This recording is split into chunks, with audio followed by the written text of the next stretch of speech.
From high atop Healthcare Hill in Central Maryland, this is BSN Headline News. Today's top story is ICD-10 is coming. Will you be ready for it? For the past 3 decades, the federal government has required the U.S. healthcare industry to use the International Classification of Diseases 9 code set, what we call ICD-9. Unfortunately, the ICD-9 methodology is obsolete and can no longer expand to describe medical advances. Enter ICD-10 with a mandated implementation deadline of October 1, 2013. What that mandate means is that the U.S. Department of Health and Human Services is requiring all health care organizations to use a new set of codes. ICD-10 code sets will more accurately describe current medical and procedural patient care. Here's something you should know about. The number of diagnosis codes will increase from the current 13,000 to more than 69,000, and the procedure codes will increase from 3,000 to over 87,000. But did you also know that all clinicians will need to know how to use the new codes? But don't panic, Bon Secours is on it. Bon Secours has established an ICD-10 program that will plan, facilitate, and coordinate the development of a system-wide approach to ensure compliance, identification, and mitigation of risk associated with the migration from ICD-9 to ICD-10. What that means is we're on it. But we need your help. We already know that each local system leader is responsible for the direct oversight of this project, and each local system leader has designated an executive to serve as a reinforcement sponsor. Your job, should you choose to accept it, is to be aware of your program locally and be prepared to assist and learn. So far, leader presentations have been scheduled in most local systems, but there are also coding education programs underway, and they are being offered each month through December 2012 on HealthStream. You can find out more about ICD-10 and HIPAA 5010 on IRIS.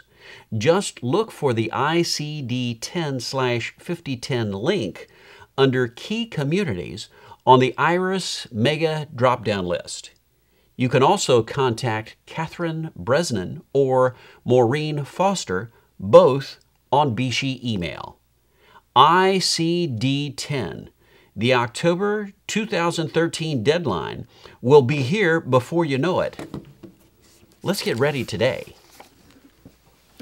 In other news, February is Heart Month every year, and this year, Bon Secours local systems are doing things all month long. Now, National Wear Red Day has already taken place across the country. That was on February 3rd, and some of our local systems sent us photos of their participation in National Wear Red for Women Day.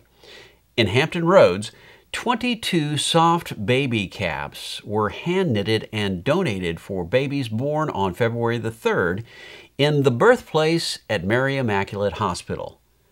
The folks at Good Samaritan Regional Medical Center kicked off Heart Month by passing out informational pamphlets on heart condition and accepting donations to the American Heart Association at a local mall. And the folks in Kentucky at Our Lady of Bellefonte Hospital celebrated Go Red for Women Day by holding an employee heart fair with healthy snacks, information on heart disease, and answering questions about heart disease.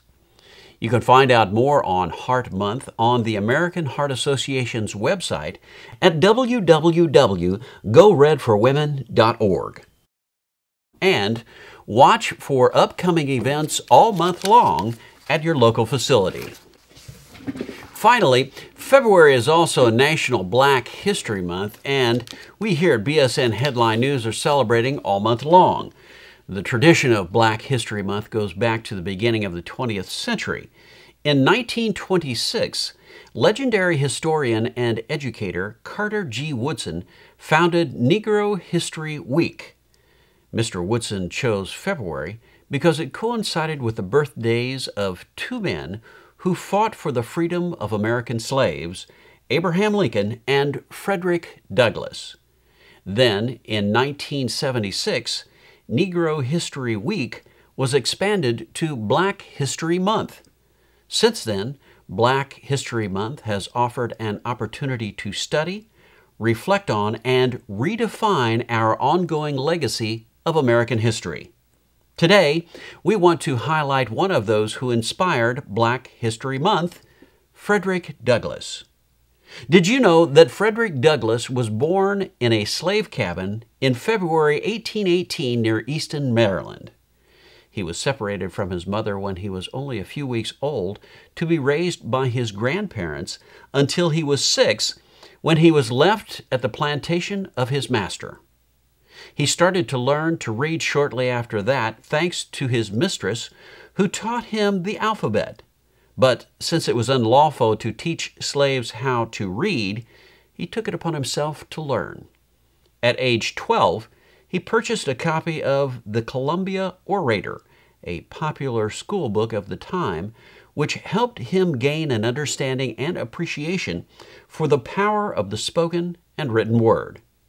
At age 20, he escaped from slavery by impersonating a sailor. Frederick Douglass was a lecturer for the Massachusetts Anti-Slavery Society, a newspaper publisher, worked for women's suffrage, became a trusted advisor to Abraham Lincoln, a United States Marshal, Recorder of Deeds, and Minister General to the Republic of Haiti.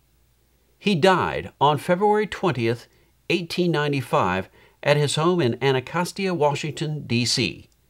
Frederick Douglass sought to embody 3 keys for success in life: believe in yourself, take advantage of every opportunity, and use the power of spoken and written language to effect positive change for yourself and society.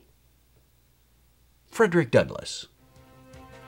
Well, that's it for this week. Stay tuned to this portal for future up-to-the-minute information on these and other stories on BSN Headline News. I'm Dave Schlachter. Thanks for joining us. BSN Headline News is a production of Bon Secours Productions and is solely responsible for its content.